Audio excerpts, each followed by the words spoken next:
Gingerbread Men! We're doing some gingerbread. Gingerbread are one of those delicious cookies that, almost like Pringles, once you start, you just can't stop. So we are starting with 250 grams of flour, 100 grams of brown sugar, 1 egg.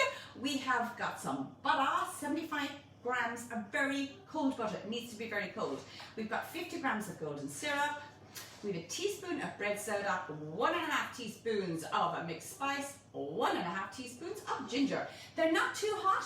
They have that lovely after heat of the ginger spice, so they're absolutely divine. In goes plain flour, 250 grams for our gingerbread man. In goes our hard butter. Now I am going to grate it. You could put it into a food processor, but if you're going to do it into a food processor, just keep an eye on it because you don't want it clumping together. So I'm using a grater just because I'm feeling great this morning and because it makes a light job of mixing all the butter and the flour together. So what we're looking for, these particular cookies have crispy outside, slightly soft in the middle. My kids absolutely adore them. They will do anything. They will nearly clean out a bin, I think, for one of these. They're absolutely divine. So, word of warning, when you click on the kettle, you just can't eat one. You may have to have many cookies. One of the things with these cookies as well, you do not have to have the shape of the gingerbread men. There are so many shapes and cookies available. One of the things as well I love about these gingerbread cookies, they will last, believe it or not, 3 weeks.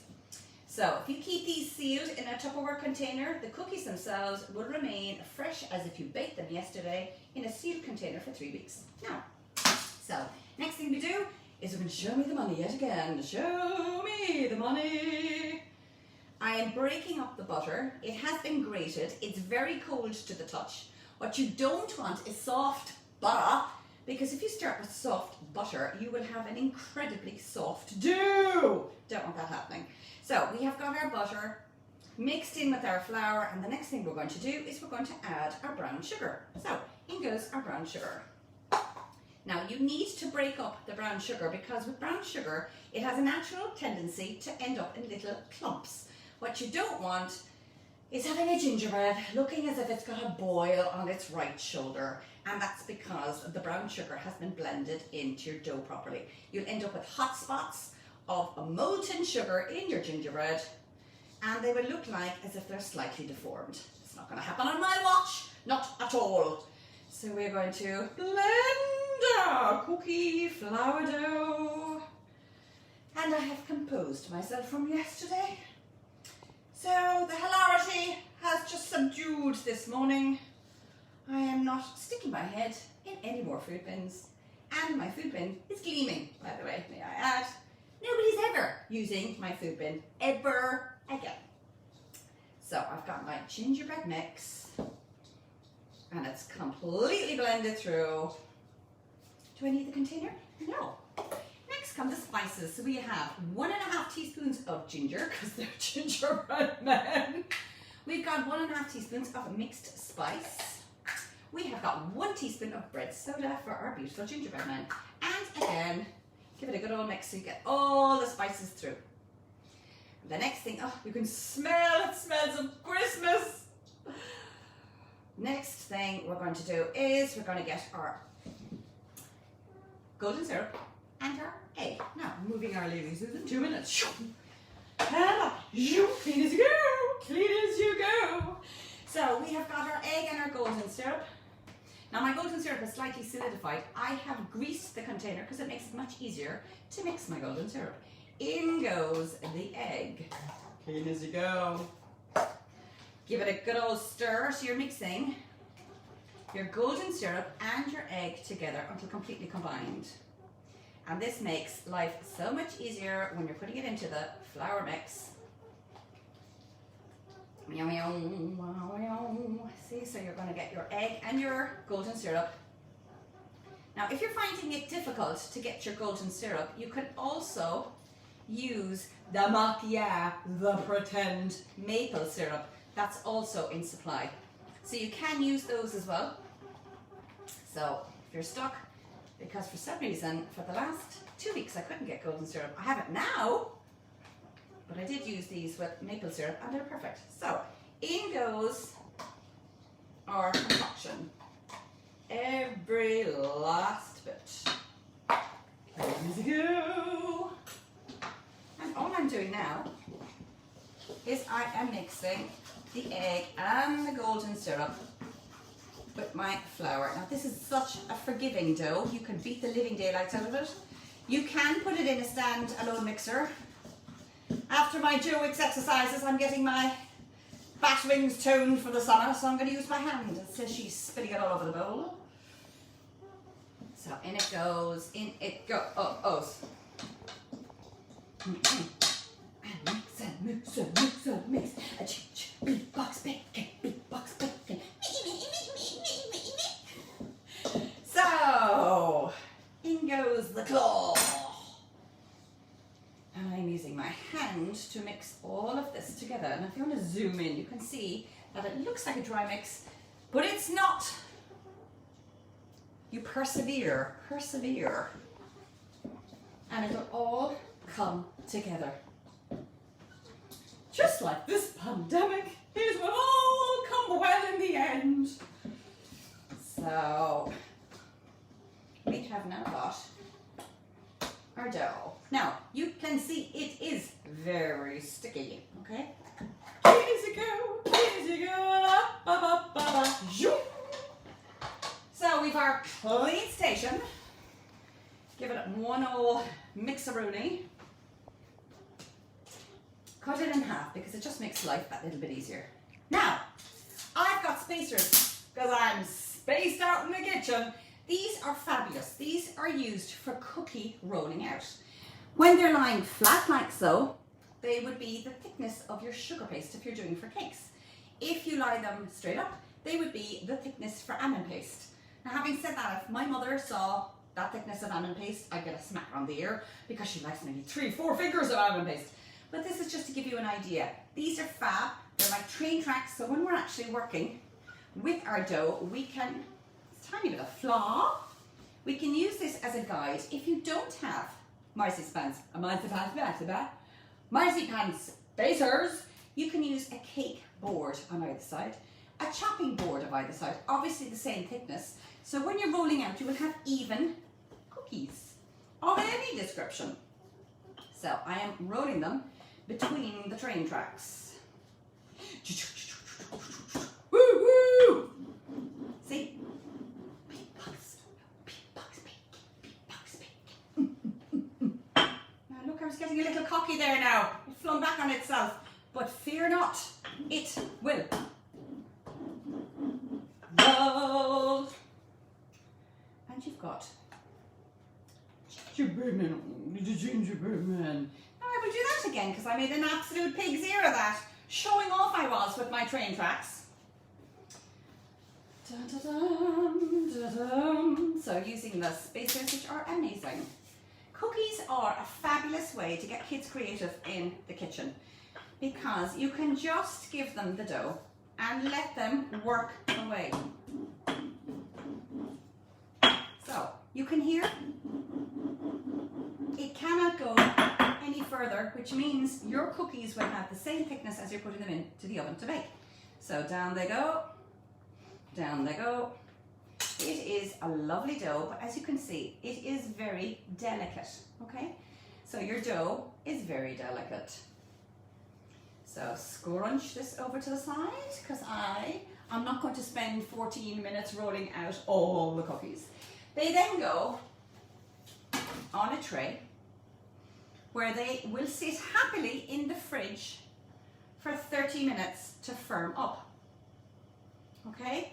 And nearly as spaced as that. 1, 2, 3. They slightly puff when you put them into the oven. 180 for 12 minutes. If you put them in for 15 minutes, you will end up with burnt gingerbread men. 12 minutes, 180 gingerbread men. I will be putting this in the fridge, but just a moment, I have prepared some earlier. Clean as you go. Don't need the spacers at the moment. Don't need our rolling pin. Get used to cleaning the decks. clean out of the way so we can move on to our next project. So cookies will go into the oven 180 for 12 minutes. I'm just going to wash my hands behind my ears and wiggle my toes and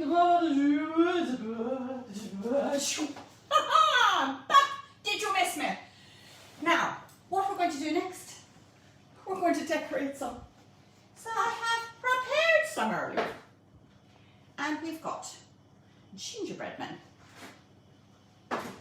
Now you can see the size of your cookie after they come out of the oven. Leave them cool for about maybe 10 minutes. Next thing, you're going to make up 250 grams of icing sugar to 1 egg white. And all you're doing is you're beating. As you're beating, it'll come together like a white glue. And in this goes, oh yeah, the bags again, just giving you. So when you start with a piping bag, if you don't have one, you can make one. Start always with a triangle and wrap it around your hand. And you have your piping bag. So we're going to fill our piping bag. Hold on. With just enough, because what I don't want is it oozing out of the bag. Okay, that's the side. And we have our piping bag now. Scissors. I cleaned up too much. On come the in denial glasses. So, take a tiny snip, and this is where I'm putting 2 little dots for his eyes. So lovely. A big happy smile. Maybe some coarse of eyebrows. And I'll get Sophie to zoom in so you can see what I'm doing. Whoa, whoa, whoa, whoa. And we do the same here. We just do a squiggle, squiggle, squiggle. It's almost that telltale, squiggly, signature style. We do a little button here, little button here, a little button here. And then we'll get an orange button, yellow, and red. And you've got your gingerbread men. Now, because I've got 4 kids, this is where you can get creative. Just going to show you my lovely little box. Aren't you glad I did gingerbread cookies today? These are also fabulous because it means once I'm finished my gingerbread, this box will be closed and handed to a buddy of mine on the front line. So these cookies are going to the frontline warriors, right? So you have got your gingerbread cookies. And again, thank you, Peter. These are absolutely amazing. Look, you can see all these goodies. They're fantastic. They're bright. They're colourful. Taste the rainbow. So we have got gingerbread cookies, and this is where you can get creative. Now, along with my goodies I received, thank you, Peter, is what we call modelling paste. And just so that you know how it works,